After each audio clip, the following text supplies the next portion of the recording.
aula de pensão por morte. Vamos continuar. Nós estávamos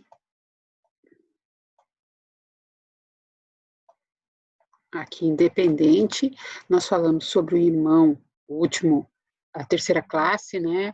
O irmão inválido que tenha deficiência intelectual ou mental, deficiência grave, de qualquer idade, devendo essa incapacidade ser aferida, por quê? Por um médico do INSS, devendo aqui também, como na segunda classe dos pais, comprovar a dependência econômica. Isso foi trazido pelo Estatuto do Deficiente e foi excluída a outra, o que havia na legislação um pouco anterior a essa, de 2015, que foi alterada em 2015, que falava em deficiência intelectual ou mental que o torna absoluta ou relativamente incapaz. Então, poderia ser qualquer deficiência, não exigia uma deficiência grave, ou uma deficiência intelectual ou mental somente, né? Essa deficiência intelectual mental que tornasse absoluta ou relativamente incapaz, quer dizer, deveria ter uma decisão judicial no sentido de que era absoluta, hoje não precisa nada disso, tá? Mas foi exigido também uma deficiência grave. Bom, aí nós passamos para o pensionista inválido. Quem que é esse pensionista? Aquele que está recebendo a pensão por morte, ele é inválido, ele tem que se submeter a o quê? A uma perícia, e ele é obrigado a se submeter a essa perícia, exceto se ele fizer 60 anos. Lembram-se que a gente tinha estudado isso em pensão por aposentadoria por invalidez. O pensionário, ele está isento após completar os 60 anos. Exceção é se ele mesmo requereu, né, e aí ele requereu a perícia médica, se for necessário para receber uma aposentadoria por invalidez com acréscimo dos 25%, né? Isso tudo a gente viu quando estudou a aposentadoria por invalidez, ou para verificar a recuperação, ou para subsidiar a própria autoridade judiciária na concessão de curatela. O exercício de atividade remunerada do deficiente. O que existia antes? Existia uma redução em 30% da pensão do dependente com deficiência intelectual ou mental que tornasse absoluta ou relativamente incapaz. Isso foi alterado em 2015 e ainda que ele exerça a condição de microempreendedor individual, não vai impedir a concessão ou a manutenção de parte ideal da pensão do dependente, né? Com deficiência intelectual, mental, com deficiência grave. Então, essa redução de 30% da pensão de quem era deficiente não existe mais. Então, ela foi retirada, havia isso, né? Ó, eu vou falar do valor da pensão, mas eu vou falar aqui exclusivamente porque fica mais fácil para vocês entenderem e não ficar complicado, porque depois a gente vai ver que os valores são menores, como eu falei. Com relação ao valor da pensão, no caso de dependente inválido ou com deficiência intelectual mental grave, há uma exceção. Ele não vai receber menos que os outros, ele vai receber 100% da aposentadoria recebida pelo segurado ou daquela que teria direito se fossem aposentados por incapacidade permanente na data do óbito até o limite máximo do regime geral. Então, vejam, a gente quando estudou a aposentadoria por invalidez, a gente viu que a aposentadoria por incapacidade permanente, que o artigo 26 da emenda alterou esse cálculo, tá? Então, o que a gente tem? A gente tem a média de todos os salários de contribuição. Aí, hoje não descarta, só vai descartar se ficar prejudicial à parte, mas desde que ela tenha um tempo mínimo, tá? Então, ela tem que ter um tempo mínimo, tá? Para o homem é 20, para as mulheres é 15. Então, acima de 20 vai ter os 2% a mais. acima de 15 para as mulheres, vai ter os 2% a mais. Então, o que vai acontecer? Eu tenho 100% de cálculo da contribuição, tá? De salário e contribuição. Eu vou pegar desses 100%, eu vou calcular 60% disso, se for até, para o homem, 20 anos de contribuição, a cada 20, o que ultrapassar de 20, eu vou acrescentar 2%. Até eu coloquei umas tabelinhas lá, então, 20%, 20 anos vai corresponder a 60%, 21 anos vai corresponder a 62%, e assim por diante. Não existe limite, o legislador não colocou limite. Então, para exclusivamente quem é o quê? O segurado que for inválido, com deficiência intelectual, ou mental ou grave, ou deficiência grave, ele vai receber 60% desses 100%.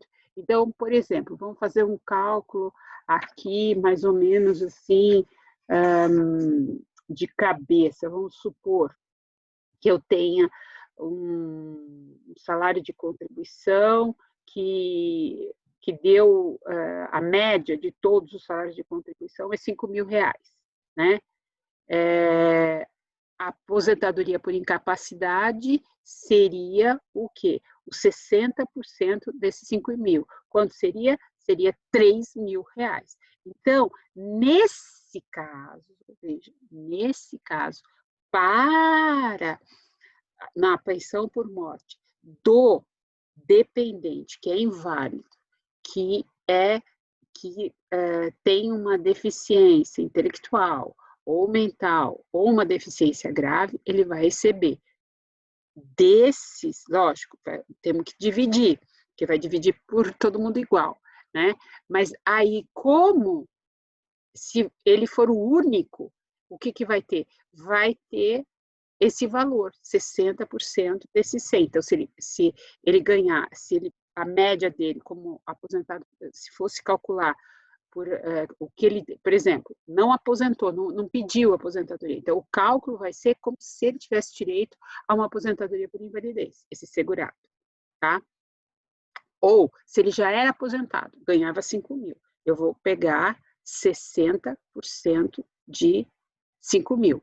Essa é a aposentadoria, a base para eu pegar a pensão por morte. Então, vai ser o quê? R$3.000, tá? Isso se for só um. Agora, se eu tiver que dividir, aí vamos ter que fazer a conta dividindo. Metade, metade, vai dar 1.500 para cada um, a grosso modo. Por quê? Porque aqui é o segurado inválido. Não é essa conta para aqueles que não têm invalidez nenhuma. Aí vai ser um outro cálculo. Aí vai ter a cota. Então, a cota familiar é 50% mais 10% por dependente. Então, isso daí vai ficar um valor bem menor, tá? Aí a gente depois faz uma continha mais. Agora é só para vocês verem que esta pessoa, este segurado inválido, ele vai ter um valor maior e vai beneficiar os outros que estão com ele, caso ele seja inválido, entendeu? Bom, o exercício de atividade remunerada do deficiente, os 30% a gente já falou, né? Que não vai ter mais essa redução, né? Isso aqui foi repeteco, e aqui alterações mega muito importantes, e que isso vocês têm que saber, vão ter que memorizar, vão ter que saber muito bem. Ou seja, quais são as exigências? Que para o segurado dependente, cônjuge, companheiro, companheira, o casamento ou início da união estável tenha ocorrido há ao menos 2 anos da data do falecimento do instituidor do benefício, tá? Se não ocorreu em 2 anos, o que vai acontecer? E nem verteu 18, ou um ou outro, ou 2 anos de casamento, ou se tiver menos de 2 anos, ou não verteu 18 contribuições, né? Ou um ou outro, e vai receber o quê? Só durante 4 meses a pensão por morte, tá? A exigência é que tenha pelo menos, aí qual vai ser a exigência? 2 anos e as 18 contribuições, tá? Agora, se a pessoa não tem nem os 2 anos ou nem verteu 18 contribuições, aí o que vai acontecer? Vai receber só durante 4 meses. Também a pessoa não pode ter simulado ou fraudado no casamento, na união estável. Perde o direito à pensão por morte, o cônjuge, o companheiro, se provado a qualquer tempo simulação ou fraude no casamento ou na união estável ou na formalização com o fim exclusivo de constituir benefício previdenciário apurados em processo judicial, no qual será assegurado o direito ao contraditório e ampla defesa. O que significa isso? A pessoa está recebendo a pensão por morte. Não é que ela veio, requereu e eles não convenceu os documentos de que eles tinham união estável, que aquilo não foi uma simulação. Então, o que acontece? Quando você requer e há um indeferimento do INSS, aí você não pode falar de simulação ou fraude, tá? A não ser que tenha alguma prova, aí vai responder até criminalmente. Agora, o que está se falando aqui é a pessoa está recebendo a pensão e o INSS descobre, promove um processo administrativo ou vai para um processo judicial e aí sim a consequência é a perda do direito da pensão por morte, tá? Então, é posteriormente, tá? Ou também não pode ter sido condenado pela prática de crime doloso com resultado morte do segurado. Perde também o direito à pensão por morte após, aí que é o grande problema, né? O trânsito em julgado, o condenado por prática de crime de que tenha dolosamente resultado na morte do segurado. Então, só com o trânsito em julgado. Mas existem medidas processuais, e os senhores devem saber, para que o INSS consiga que essa pessoa que está respondendo pelo crime, ainda não foi condenada, não transitou em julgado, para que ela não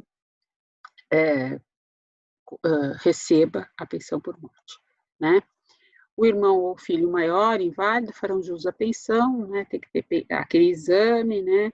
Caso a invalidez tenha ocorrido após completar 21 anos, mesmo que tenha se dado antes do óbito, o maior não fará jus ao benefício. Isso houve discussões na jurisprudência e hoje praticamente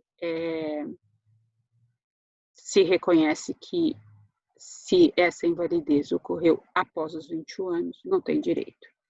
Situações que implicam na perda da qualidade dependente, né? A morte do pensionista, para o filho ou a pessoa a ele equiparada, ou o irmão de ambos os sexos, pela emancipação, ou ao completar 21 anos, salvo se for inválido ou tiver deficiência intelectual ou mental, ou quando a gente for ver o deficiente que tenha cessado essa deficiência, tenha cessado a invalidez, né? Então, para o filho, para o irmão inválido, cessada essa invalidez. Para quem estava com a deficiência, cessada a deficiência, para o cônjuge ou companheiro, se inválido ou com deficiência, pela cessação da invalidez e pelo afastamento da deficiência, respeitados os períodos mínimos de gozo do benefício. E acho que a gente acabou não falando de algo muito importante que estava aqui, que quando a gente fala assim, 4 meses, então, 4 meses, se for menos de 2 anos de casamento, ou não foi vertido 18 contribuições. Agora, os casos em que o óbito do segurado tenha sido decorrente de acidente de qualquer natureza ou doença profissional do trabalho, ele, caso não conte com os 2 anos da união ou do óbito, e nem tenha vertido, ele vai ter direito à pensão por morte, tá? ele vai ter esse direito até que cesse, vamos supor, porque na realidade aqui se o segurado ele morreu por acidente de qualquer natureza ou doença profissional do trabalho. Aí, nesse caso, aí o dependente vai receber,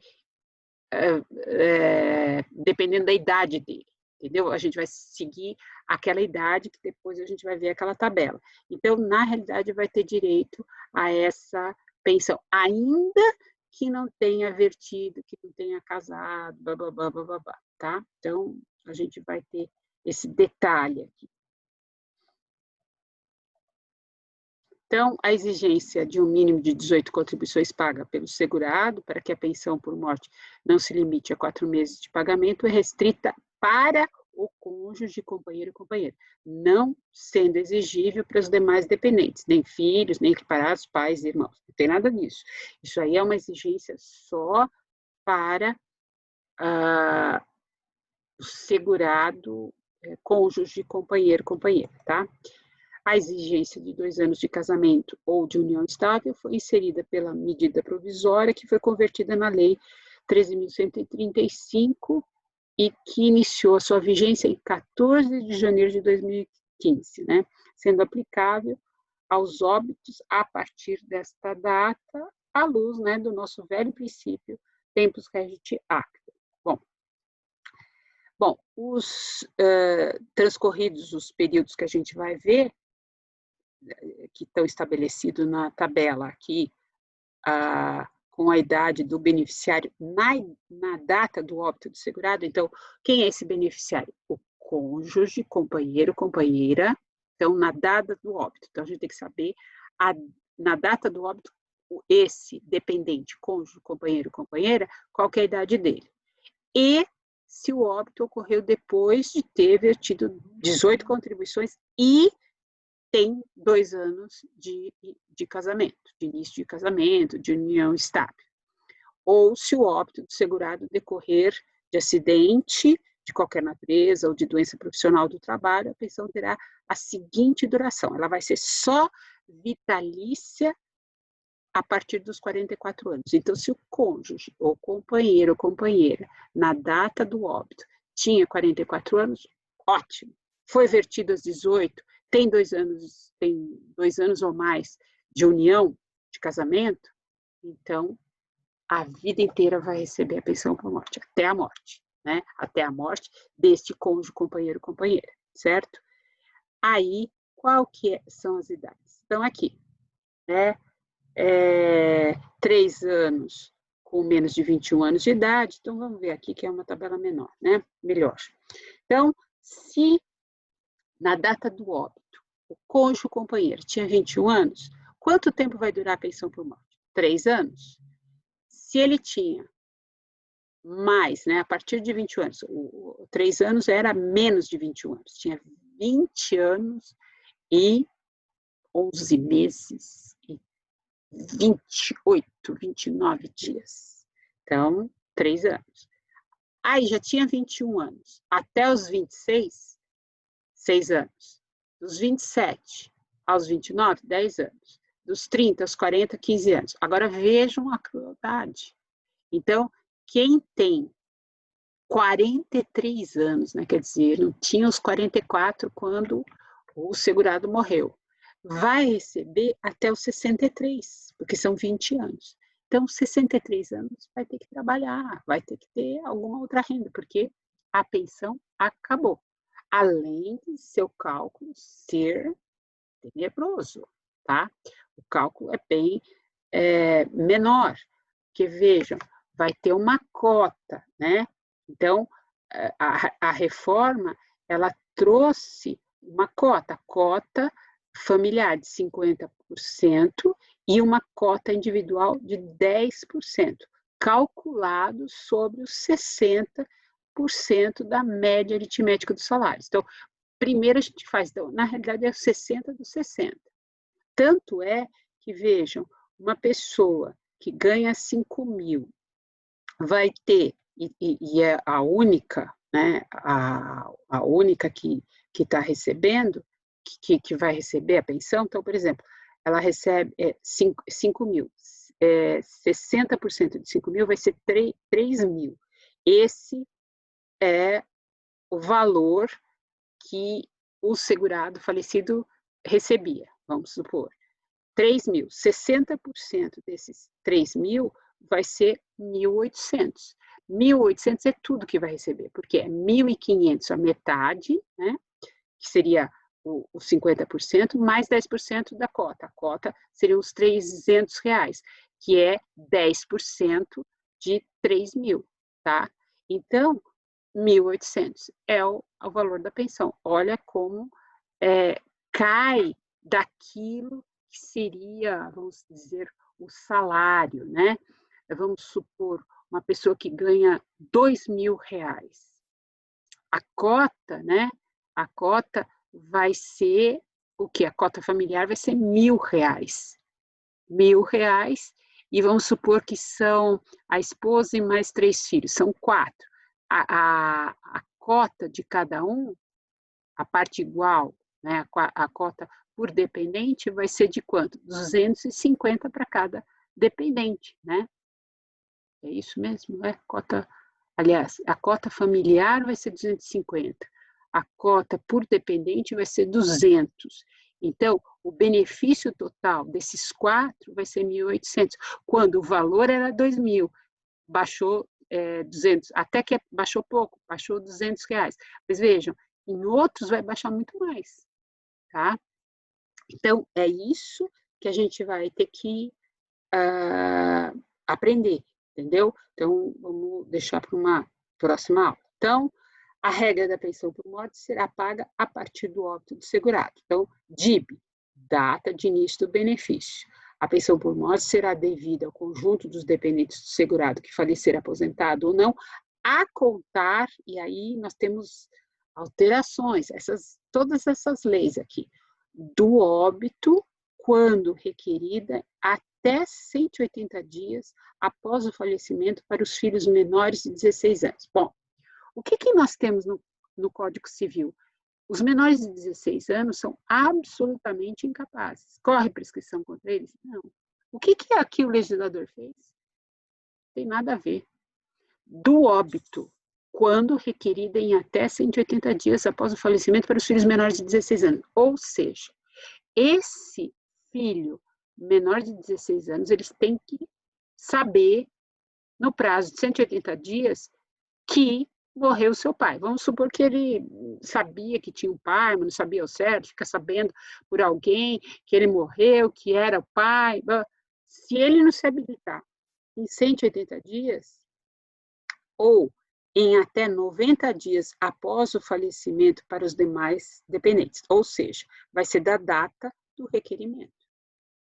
Então, ele tem um prazo de 180 dias. O menor de 16 anos, o maior de 16, nada a ver, é o prazo igual. Então, eu conto sempre da data do óbito até 90 dias. Passou de 90 dias, é data do requerimento, é a DER, tá? Inclusive para o menor de 16 que deixou passar os 180 dias, tá? Então, isso foi uma alteração muito grande, não segue o Código Civil, tá? E havia até decisões do STJ nesse sentido, tá? Então, tudo alterado, é uma lei especial alterando regra geral, Código Civil, tá? Da decisão judicial no caso de morte presumida.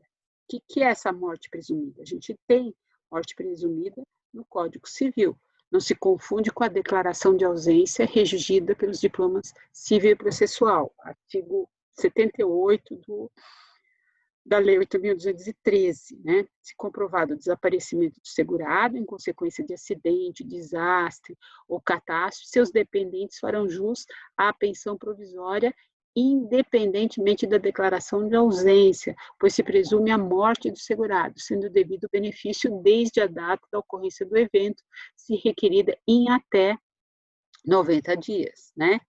Então, aqui, o que acontece?